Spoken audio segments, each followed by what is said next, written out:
Está con nosotros el ex gobernador de Caracas y también ex embajador de su país, de Venezuela, en el mundo. Está con nosotros un diplomático valiente, de arraigo, que se enfrenta a Hugo Chávez en Venezuela, que lo hace además con mucha dignidad y que ha venido a visitarnos porque siente que necesitamos entender. Dicen que solo la gente inteligente aprende en cabeza ajena, ¿no? Bueno, necesitamos aprender en cabeza ajena antes de cometer el error de caer en el eje de Cuba y en el socialismo del siglo XXI que enarbola Hugo Chávez, apoyado por los servicios de inteligencia y de contrainteligencia de Cuba. Está con nosotros el embajador Diego Arria. Bienvenido, embajador. Con esa presentación ya no sé qué hago, me quedo callado. Muchísimas gracias por acompañarnos esta noche. Es para nosotros realmente un enorme placer, no solo conocerlo, sino saber que estamos frente a un demócrata que tiene las agallas de defenderse a sí mismo y de defender a su gente. Bienvenido. Pues fíjate, muchas gracias. Yo vine al Perú invitado por una organización no gubernamental a hablar sobre las experiencias de Venezuela, cómo se maneja un régimen autoritario, cómo nace, cómo se desarrolla y cómo se extiende. ¿Y por qué? Porque nosotros somos parte del mismo vecindario y el proyecto, yo diría, perverso del señor Hugo Chávez incluye a Colombia, Ecuador, Bolivia y el Perú, vale un Perú para ese proyecto. Porque es realmente tomar el corazón del mundo andino. Es así. Y es tomar toda la historia de América Latina, comienza en el Perú. Entonces, la importancia estratégica, simbólica para Hugo Chávez del Perú es extraordinaria. Ya lo vimos en la anterior campaña, cómo intervino. Incluso yo me sorprendí el otro día que vi que el señor Humala dijo, bueno, a mi esposa le pagaba muy poco, apenas eran $5.000 mensuales. Y dije, caramba, qué interesante, ¿cuánto es el ingreso per cápita de los peruanos para que a un hombre le parezca muy poco $5.000 mensuales? No sé si tú lo viste, pero eso me dejó muy preocupado. El perfil de Humala y de Chávez son casi idénticos, no solo porque son militares ambos, son ambos golpistas frustrados. Yo estoy antes, ahora que no son 2 golpes, sino 4. Chávez hizo 2, quedó en minoría con él, pero Chávez lo superó porque intentó el magnicidio del presidente de Venezuela, su esposa y sus hijas, y una nieta, que yo siempre la recuerdo a un juicio que está pendiente contra él. Humala no ha llegado a eso. En ese vecindario yo tenía una polémica con un amigo que es Mario Vargas Llosa, a quien yo admiro muchísimo, que por cierto es uno de los mejores amigos que hemos tenido en Venezuela en la lucha contra Chávez. Yo le he dicho, permíteme ser un pequeño amigo del Perú y tomar distancia con lo que tú dices, porque el apoyo que él le ha dado al señor Humala, dado su nombre, su prestigio y su peso, yo creo que es una responsabilidad muy grande que él ha tomado. Y yo le he dicho, tú vas a ver eso a la distancia un día, las consecuencias que pudiese tener para el Perú. Yo no puedo de ninguna manera entrometerme en los asuntos del Perú, pero desde que estamos globalizados, todos hablamos de nuestros problemas. Yo me siento con plena libertad, el Perú es parte de nuestra región, un país que yo quiero muchísimo. Y nosotros tenemos la misma sensación y nos solidarizamos con lo que viven los demócratas en Venezuela. Afortunadamente, Mario trata el tema venezolano y ojalá lo trate cada vez con más intensidad. Yo, este desencuentro que tengo con Mario es lamentable desde mi punto de vista, porque aparentemente no es coherente el comportamiento de Mario, sabiendo lo que significa Hugo Chávez para América Latina y que es una especie de clon de Hugo Chávez, la peligrosidad que reviste para eso. Y la diferencia fundamental, yo le digo a Mario, mira, tu problema es vivencial, no es ideológico, porque tú dices que sufriste en la época de Fujimori. El mío también es vivencial, porque millones de venezolanos sufrimos la tragedia venezolana y no quisiéramos que los peruanos lo repitieran. Tú decías que nadie experimenta en cabeza ajena. Bueno, que vean el espejo nuestro. Si ven el espejo venezolano, el espejo de Bolivia, el espejo de Nicaragua, para no hablar del espejo de Cuba, de estos que llegan al poder con una propuesta aparentemente constitucional, democrática, de conciliación, y luego utilizan los mecanismos que la democracia les ha dado, con el cual llegan, para deformarla perversamente realmente ir a la perpetuidad, que es lo que busca Hugo Chávez en Venezuela. ¿Cómo hizo Hugo Chávez para ganar la primera vez? Pues lo que hace después sabemos, Sí, pero la primera vez, ¿cómo es que seduce a la mayoría de venezolanos? ¿Cómo gana las elecciones en el año 98? Los partidos políticos se convirtieron en franquicias que se desgastaron. Yo a veces un poco irónicamente digo que eran como las concesiones de McDonald's, que hacían malas hamburguesas y la gente debe comprarla y se fueron a otra marca, Wendy's, a saber qué otra marca. Pero en realidad había lo que llaman fatiga del metal. Y yo durante años les decía, ustedes van a acabar con la democracia en Venezuela. Efectivamente, así sucedió. Él llega por el cansancio, pero llega por algo peor. Yo escribí en la revista Apoyo hace como 2 o 3 años algo sobre eso. Aquí en Perú yo decía, a Chávez lo coronaron los ricos, lo coronaron los empresarios, lo coronaron los principales medios de comunicación, que pensaron que era más fácil manejarse con un teniente coronel que manejarse con los partidos políticos. Que pensaron que podían copar Sí. y que podían manipular Exactamente. al comandante, Y al eso, militar. Al militar. Y ahora lo vamos a manejar nosotros. ¿Y qué pasó? Lo hicieron, fíjate, Cecilia, en una situación parecida a la del Perú. Cuando Venezuela crecía al 9%, más o menos lo del Perú, o sea, en plena expansión económica, si yo decía en Apoyo, en esa revista, si a Chávez lo hubiesen elegido los pobres, sería una cuestión orgánica, sería porque el país de una manera representativa lo ha elegido. No, en el fondo ganó como con el 30%, porque un porcentaje muy alto no votó, y por realmente... Ahora, ¿qué ha hecho después? Este hombre llegó al poder en el medio de la bonanza más grande de nuestra historia. ¿Y qué hizo? En vez de empoderar a los venezolanos, lo que hizo fue querer agarrarlos, los tiene comprados, alquilados, en un ejercicio perverso realmente de sometimiento, de humillación a los venezolanos, terrible. Pero todo eso comienza a revertirse y los partidos todavía no han hecho el esfuerzo suficiente, en mi concepto, para unirse en torno a un interés nacional. ¿En qué contexto él logra cambiar la Constitución y poder reelegirse? Parecido a lo que ha planteado, lo que planteó Correa, hay un modelo, ellos tienen una receta. Esa receta la aplicaron en Ecuador, la aplicaron en Bolivia, la aplican en Nicaragua, la quisieron aplicar en Honduras y afortunadamente apareció un señor que se llama Micheletti, que dijo, los hondureños no permitiremos que Hugo Chávez nos robe nuestra libertad, y se enfrentaron al mundo entero, los bloquearon, los sancionaron y los hondureños aguantaron. Ese modelo, llegan, lo primero que hacen es convocar una constituyente, esa constituyente que llaman originaria, les tienden una serie de poderes y facultades al jefe del Estado, que procede a su vez a hacer todas las modificaciones. Se hace un traje a la medida. En este caso no sería azul, como se pone ahora el señor Humala, pero sería un traje a la medida del proyecto político que tú hablabas acá, a la medida del Foro Sao Paulo, que lo apoya él y apoya a las fuerzas narcoterroristas de la FARC. Apoya a Ollanta Humala y apoya la reelección de Daniel Ortega. No, entonces yo me puedo pensar, caramba, el Perú, la sede del incanato, el virreinato, que vaya a terminar así sería realmente lamentable.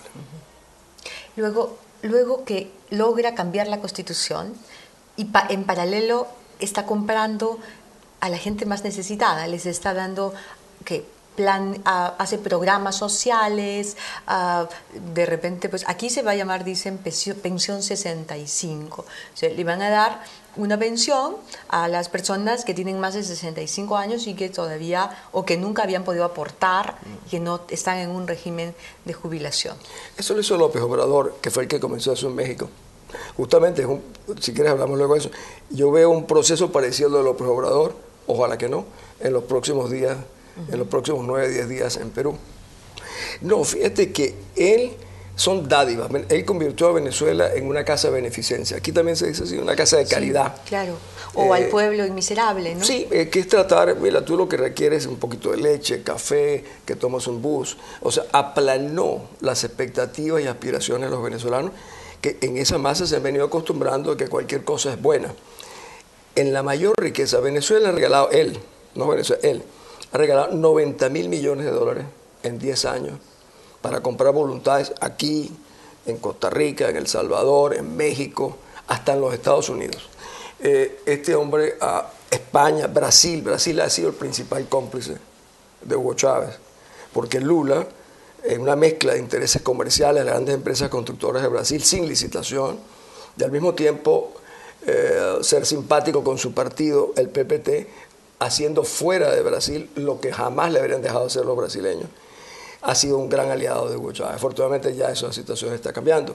Entonces, en ese proceso que tú me hablabas de la implantación del nuevo modelo, cuando ese nuevo modelo se implante, vivirán y sufrirían exactamente lo que estamos viendo nosotros. Cambiaron el sistema que era, cuando ganó Hugo Chávez, era a mano, como en Perú, lápiz y papel. Hoy en día tenemos un sistema electrónico automatizado como nadie en el mundo, que te permitiría hacer un golpe electrónico en cualquier momento. Está casi el ADN de todos los venezolanos. Hay listas, Cecilia, nosotros tenemos el sistema del apartheid político. Hay listas donde todos los que votamos para revocarlo en una oportunidad, aparecemos. No te dan ni un pasaporte, no puedes tener un crédito, no puedes tener empleo en la administración pública. O te despiden si trabajabas en la administración Sí, pública. o te despiden. Eso no ha sucedido en la historia de América Latina. Bueno, pero ese modelo se está repitiendo. Ese es el modelo de Evo Morales, ese es el modelo que intenta aplicar Correa, es el modelo de Ortega en Nicaragua, no pasó así en El Salvador, es evidentemente el modelo cubano mezclado con el libio el que están implantando. Y de ese modelo ellos vieron con éxito Venezuela, Ecuador, Bolivia, y pensaron que se lo iban a aplicar al resto de los países. Y el proyecto bolivariano, no se debería llamar bolivariano, el proyecto infame realmente revolucionario, porque Bolívar no era así, no puede dejar de tener a Perú en la mira. No, está interesadísimo en Perú. Sí. Está interesadísimo, ha invertido en Perú. No solamente ha invertido en Perú dinero que ya cada vez está más probado como financió la campaña de Ollanta, sino también ha invertido en otros temas, en otros monotemas, Exacto. usando otros caminos, ¿no es cierto?, para luego poder armar un frente que casi lo está logrando en este momento. Hugo Chávez es un enemigo, él odia la clase media. Sí, es un le llama oligarcas. Escuálidos lo llama. Escuálidos. La palabra burgués que tú repetías Sí. aquí tanto, el sistema burgués, es la que él repite constantemente. Y Ollanta la usa mucho también. Yo he dicho que él es el peor enemigo de los venezolanos. Yo no le pongo nombre a los chavistas, para mí todos son venezolanos. Y digo porque usted ha condenado, ha sentenciado a muerte el futuro de los más jóvenes y de los más pobres. Y nosotros no le vamos a permitir que usted ejecute su sentencia. Este es un hombre que tiene un récord olímpico de violaciones de los derechos humanos. Tiene el mayor número de demandas por abuso de los derechos humanos. En la historia de América Latina no hay nadie así. Y ese proyecto de este señor es el que estimula a otros como este a implantar el mismo modelo en América Latina. Eso no te quepa la menor duda que es así. Ese sector, jóvenes, estudiantes, la clase media que estaba asqueada de los políticos, votó por él. Y después se arrepiente de haberlo hecho. Es la única revolución que no tiene estudiantes, que no tiene sindicatos, que no tiene obreros. Es increíble. No tiene intelectuales, no tiene periodistas. O sea, no tiene los elementos fundamentales que generalmente inspiran una revolución. La juventud totalmente en contra de las universidades. Ahora. Ahora. Pero al momento de elegirlo. Sí, yo tengo hasta una comadre mía que votó por él, porque había una fatiga con los partidos políticos, merecida. Esa es la realidad. Porque se acostumbraron al sistema político. Venezuela es un país muy fácil, donde todo lo que hay en Venezuela es el producto de Dios nuestro Señor, no el esfuerzo de los venezolanos, porque el petróleo, hay 30.000 venezolanos, pum, y salen 90.000 millones de dólares. Los colombianos se levantan temprano, los peruanos también, a generar riqueza. El nuestro, Venezuela, es el resultado en gran medida de la suerte, de la bonanza del destino, no del esfuerzo propio. ¿En qué momento comenzó, perdón, embajador, ¿en qué momento comenzó Chávez a expropiar, a nacionalizar, como diría Ollanta, a estatizar las empresas, las propiedades de los venezolanos? A partir del 2002-2003, él o sea, 4 avanza. años después de estar en el poder. O sea, no lo hacen inicialmente. Yo veo, por ejemplo, he visto, yo he seguido el proceso peruano con mucho cuidado. He visto cómo parece conciliador Humala. Es exactamente igual. Chávez decía, no, yo respetaré la propiedad, respetaré la Constitución, se ponía la corbata azul como Humala, etc. Y salía con una cara sonriente. Sí, adoptan el amor, el amor, el amor. Y adoptan una posición conciliatoria gracias a lo cual llegó, porque la gente dice, bueno, no es así como dice, un poco lo que dice Vargas Llosa, no, los problemas que tenga lo arreglaremos en el camino. ¿En qué camino? no habrá camino, el camino será uno solo, no habrá opciones. Y ahí es donde comienzan, no expropiaciones, realmente son asaltos. Yo tengo un proyecto de demanda contra él en La Haya, por lo que se llama pillaje, asalto, persecución de grupos específicos de la población, que es un delito de lesa humanidad, que sería el primer presidente latinoamericano que llevaríamos a La Haya por ese motivo. Terrible cosa. Pero te confieso que como venezolano me avergüenza terriblemente tener que hablar de estas cuestiones abiertamente en el mundo y decir, Venezuela es un país tomado por una pandilla, se convierten en pandillas, actúan como pandillas, tienen códigos de comunicación de pandillas. Entonces, ¿cómo manejarse con ellos? Es un problema complicado. Aquí se sorprenderían de cómo él no vendría solo, porque él vendría, perdón que te diga solamente eso, yo le decía a Mario, mira Mario, Humala no llegaría solo, llegaría con el sistema de inteligencia cubano y otros países como Irán, que los ha montado en Venezuela. Eso unido a los dólares venezolanos es un pisco tóxico. Eso es un cañazo, pero sí, de la peor especie, ¿no es cierto? Ahora, ellos, en el caso de Chávez, por ejemplo, han empezado a armar al pueblo.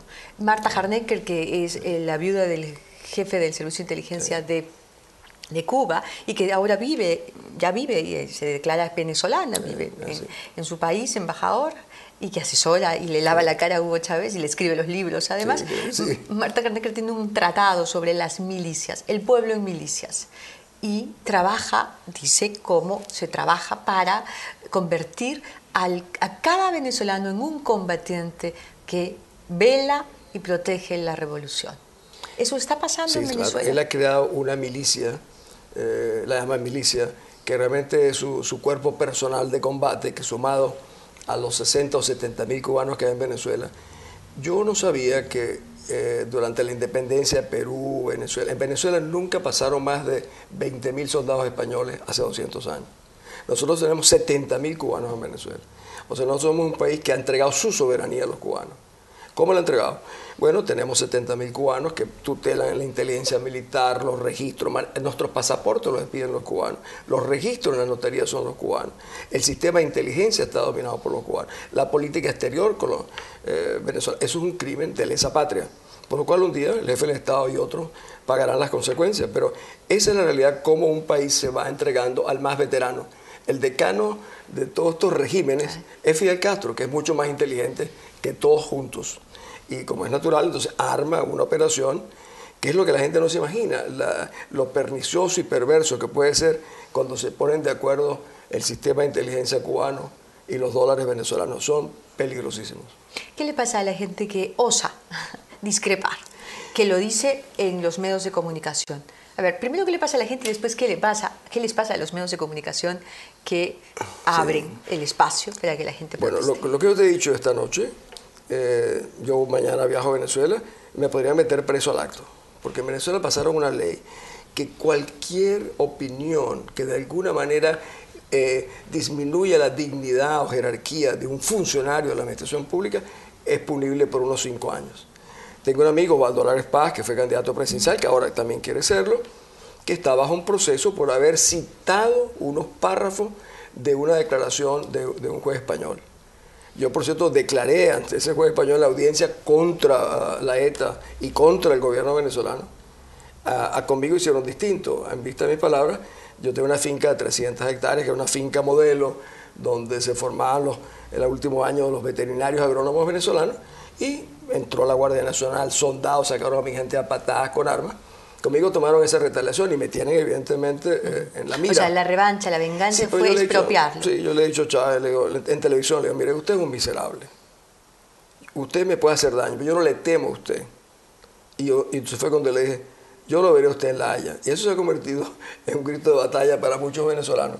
Yo le digo, mire, el vuelo de él a La Haya se va a demorar, porque habrán tantas demandas locales en nuestros tribunales que tenemos que esperar a terminar primero los procesos en Venezuela para luego darle destino a La Haya. Y él se preocupa porque yo fui el testigo principal contra Milosevic en Bosnia.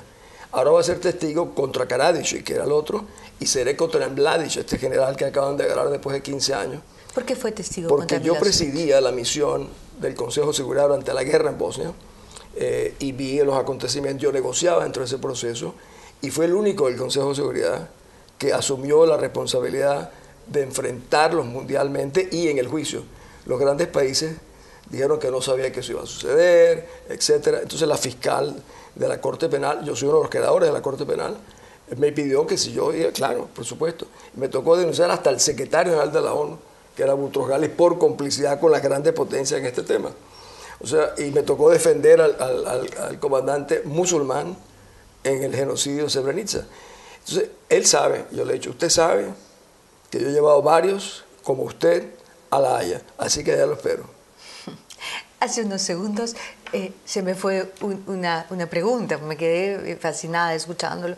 Usted ha mencionado a la ETA, a un refugio de la ETA en Venezuela. Sí. Y por favor explíquenos, la ETA en Venezuela, las FARC también están en Venezuela. Nosotros nos hemos convertido como el Triángulo de las Bermudas. ¿Tú te recuerdas lo que era eso? Desaparecían los aviones.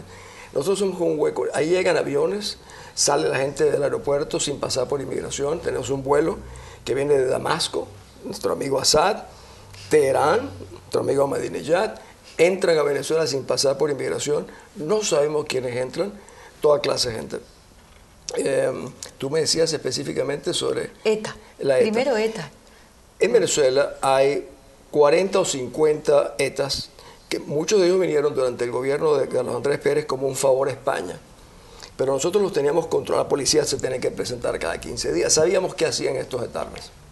Cuando llegó Chávez, inmediatamente eliminaron el sistema y fueron incorporados de tal manera que la esposa del más importante de los etarras es la directora de la oficina presidencial de Chávez.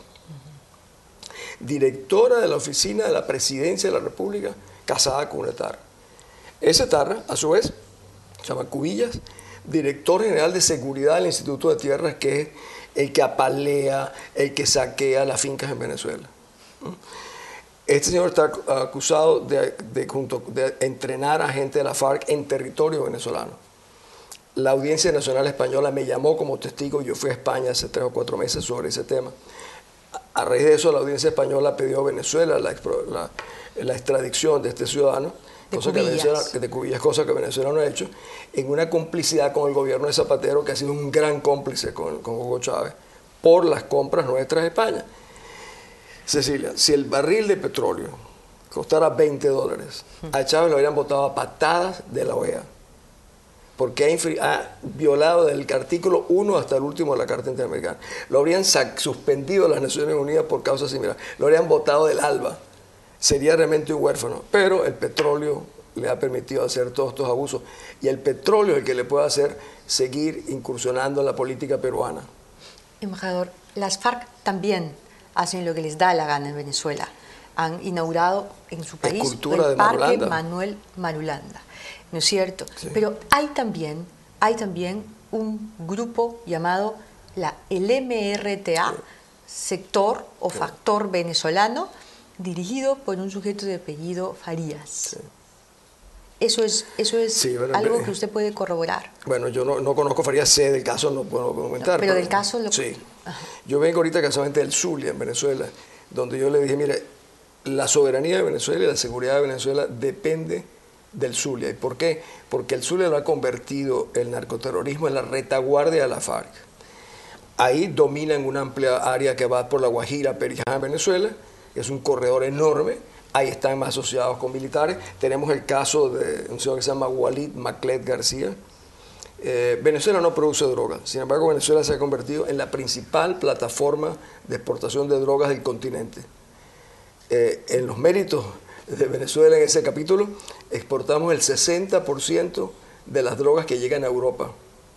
Sin embargo, el presidente de Colombia, yo también le hice una carta pública, un viejo amigo, pero yo quiero más a mi país que a él, le devuelve a Chávez. ¿A Santos o...? Santos. Le entrega a este señor, que es el tercer narcotraficante más importante del mundo, se lo entrega al señor Chávez, sabiendo perfectamente que en Venezuela no lo van a juzgar, de que en Venezuela juzgarán por otras cosas, enterrando lo que significaría la documentación. El señor Maclet dice, tengo 40 generales a mi servicio, varios almirantes, fiscales, jueces, diputados, familiares del presidente de la República. Y sin embargo Colombia, que es el país que más ha sufrido el tema del narcoterrorismo, y él, el ministro más exitoso en combatirlo, lo ha entregado. Yo le dije, caramba, esto es un pacto de silencio que va, no, le dije, mire, presidente Santos, esto no es un problema entre Venezuela y Colombia, esto desborda la responsabilidad de ambos países, esto afecta a toda la región, que es el tema que tú me estás tocando. Sin embargo, los intereses comerciales de Colombia predominaron, unidos a tener doblegado a Chávez en el manejo de temas que para nosotros los venezolanos son muy importantes, delimitaciones de áreas marinas, etcétera, el petróleo. Este juego del narcotráfico, este espacio que le abre al narcotráfico, ¿lo hace por necesidad de dinero? No parecería, tiene el petróleo, tiene el dinero del petróleo. ¿Lo hace para congraciarse con las FARC, para poder unirse a los grupos narcoterroristas que operan en Colombia, en Perú, en Bolivia? ¿Por qué lo hace? Bueno, fíjate que ahora acaba de salir un estudio presentado por el Instituto de Estudios Estratégicos, del cual yo soy miembro en Inglaterra, que estudió 1 millón de páginas y documentó y lo publicó la semana pasada, donde documentan las acciones de cooperación del régimen venezolano con la FARC. El propósito no era dinero, por lo contrario. Ellos dicen que Chávez les ofreció 300 millones que luego no se los dio. No, el propósito era político. El proyecto de Chávez no para en Venezuela. Colombia es fundamental, como hoy en día lo es Perú. Es un proyecto de expansión en base a subvertir valores y evidentemente subvertir la democracia en esos países. Entonces, el presidente Santos, como yo le digo, usted está cometiendo casi un delito contra usted mismo y usted tiene responsabilidades internacionales porque Colombia forma parte del Consejo de Seguridad de evitar que haya cooperación con grupos terroristas.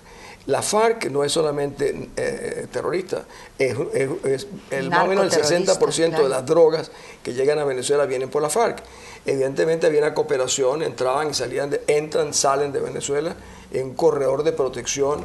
¿Y quién le da la protección? Los militares, algunos militares. Entonces yo digo, te vas a escandalizar lo que te voy a decir.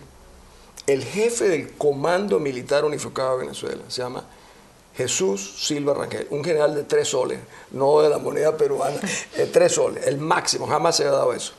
Este señor está indiciado por el Departamento de Tesoro de los Estados Unidos, lo que se llama la lista de los kingpins, o sea, lavador de dinero, traficante de armas y traficante de droga.